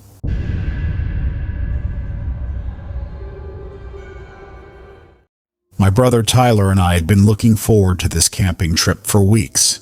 We'd reserved Site 17 at Pine Ridge Campground, a nice spot near the lake, according to the park website. But when we finally pulled up to our site, something was immediately wrong. The wooden post marking the campsite should have had a clear number 17 on it. Instead, it looked like someone had taken a knife and scratched out the number, leaving only deep, jagged lines in the wood. Tyler looked at his phone, which was acting strange, even though it had plenty of battery left. "Are you sure this is the right place?" he asked. I checked the park map again. "This is definitely site #17, I told him, but I was starting to feel uneasy. As we looked around, more things seemed off. The fire pit had warm ashes in it, like someone had just put out a fire, but there was no smoke or smell of burning wood. The picnic table wasn't where it should be. Someone had dragged it into the middle of the clearing. Worst of all, there were dozens of flies buzzing in one spot near where we were supposed to set up our tent, like they were swarming around something we couldn't see. We decided to stay anyway. As we unloaded our gear from the car, I noticed Tyler kept looking nervously toward the trees. Then he froze. "Do you hear that?" he whispered. At first, I didn't hear anything. Then it came, a steady clicking sound, like two rocks being knocked together. It was coming from the darkest part of the woods, where the trees grew really close together. "It's probably just a bird or something," I said, but it didn't sound like any bird I'd ever heard before. As it got darker, the air turned cold. We built our own campfire, but then we noticed a weird smell, like metal and something sweet, not the normal smell of burning wood. Tyler thought it might be the wet leaves, but then he suddenly said, "Do you smell meat cooking?" That's when we saw the other fire through the trees. About a football field away, there was another campfire burning with strange bluish flames. We could see dark figures moving around it, and the clicking sound came back, louder and faster this time. Tyler jumped up so fast he knocked over his chair. "We need to go talk to the ranger right now," he said, his voice shaking. I was about to tell him he was overreacting when our own fire suddenly flared up wildly, the flames shooting way higher than normal. In that bright light, we saw them, shadowy figures standing just outside our campsite in the trees. I counted at least 7 of them, all wearing dark clothes, just standing there watching us. None of them moved or said anything. We didn't even pack up. We just ran to the car, leaving everything behind. Our tents, our food, even Tyler's nice camera. The car started right away, and as we sped down the dirt road to leave, our headlights lit up the campsite post one last time. Now it clearly showed the number, 17. The next day, the park rangers told us they searched the area, but found no sign of other campers. No second fire pit, no footprints except ours. But when they returned our gear, something was different. My sleeping bag was gone.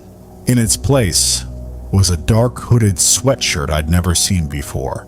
The Pine Ridge Campground logo on the front had been carefully picked apart with scissors or a knife, leaving only the faint outline where the stitching used to be. We still go camping sometimes, but now we always double-check our site number with the ranger station before setting up. And if we ever arrive at a campsite to find flies swarming like that again, we get back in the car and leave immediately.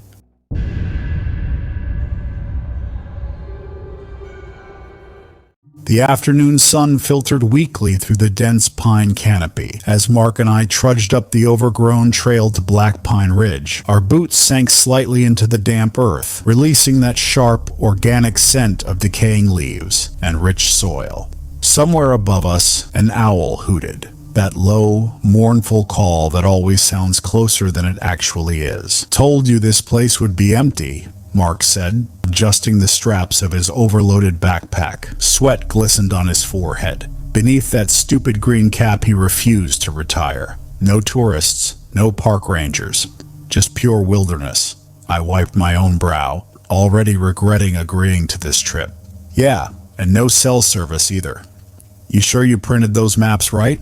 Mark patted his cargo pants pocket, where the folded paper map protruded. "Relax, city boy. Worst case scenario, we follow the creek back down." The trail grew fainter the deeper we went, disappearing entirely in places where the undergrowth had reclaimed the path. Fallen logs blocked our way every 100 yards or so, forcing us to climb over or go around. The air grew cooler as we ascended, carrying that crisp pine scent, mixed with something else, something faintly metallic, that I couldn't quite place. By the time we found a suitable campsite, the sun hung low in the sky, casting long shadows between the trees. The clearing was small but flat, ringed by towering pines that swayed slightly in the evening breeze.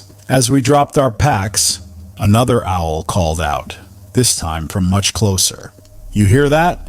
Mark froze, his head cocked slightly. "Yeah, just an owl," I said, though my skin prickled at how abruptly the forest had gone silent afterward. We worked quickly to set up camp as twilight deepened. My fingers fumbled with the tent poles, while Mark gathered firewood, his cheerful whistling cutting through the growing darkness. "Check this out," he called from near the tree line. I joined him to find strange markings carved into several tree trunks, not the usual initials or dates, but angular symbols that looked almost ritualistic. The cuts were old but precise, the bark having grown around them unevenly. "Probably some kids messing around," Mark said, but his voice lacked its usual confidence. Dinner was a quiet affair. The fire popped and crackled, sending up occasional sparks that disappeared into the blackness above us. We ate in comfortable silence, the kind that only exists between old friends, listening to the occasional rustle in the underbrush that we told ourselves was just raccoons or deer. It was Mark who first heard the other sounds, the ones that didn't belong. His head snapped up from where he'd been poking the fire. "You hear that?" he whispered. At first, there was nothing. Then it came again, a rhythmic crunching of leaves. Too heavy to be an animal, too deliberate to be the wind. Then laughter, distant and hollow, like it was coming from underwater. We exchanged a glance, without a word. We both grabbed our flashlights and headed toward the noise, Mark slipping his survival knife from its sheath. The beam of my flashlight trembled as we picked our way through the dense undergrowth. The laughter came again, closer now, accompanied by a new sound, something like metal scraping against stone. Then we saw the fire pit.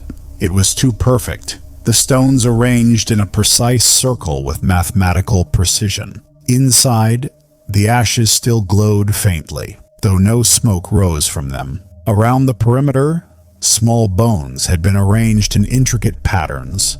Some sort of rodent skull here, what looked like bird vertebrae there. That's when we saw them. 3 figures stood just beyond the tree line, silhouetted against the moonlight. They didn't move, didn't speak, just watched. The one in the middle was tall, too tall, wearing what looked like an old hunting jacket several sizes too large. To its left stood a woman in a dress that might have been fashionable 50 years ago, the fabric hanging unnaturally still despite the breeze. The third one held something long and metallic that caught the moonlight in dull flashes. Mark's hand closed around my arm like a vice. His whisper was barely audible. "We need to go, now." I wanted to argue, to find some rational explanation. But then the figures took a step forward in perfect unison. We ran. Branches tore at our clothes and skin as we crashed blindly through the undergrowth. Behind us, the sounds of pursuit, not running, but walking with terrible purpose, never speeding up or slowing down. Our campsite was untouched but somehow wrong. My tent flap hung open, despite knowing I'd secured it. Mark's backpack had been moved slightly, its contents seemingly undisturbed, but not quite where we'd left them. We grabbed only the essentials, leaving behind hundreds of dollars worth of gear without a second thought. The hike back to the car took half the time, fueled by pure adrenaline. As we peeled out of the parking lot, gravel spraying behind us, I chanced one last look in the rearview mirror. They stood at the edge of the trees, watching us leave. The rangers later told us they found our campsite completely intact. They never did explain the 5 sets of footprints they found circling our tents. Mark and I don't talk about that night much, but sometimes, when I'm alone in the woods, I'll catch myself listening for footsteps that don't match my own. And when the owls go silent, I know it's time to leave.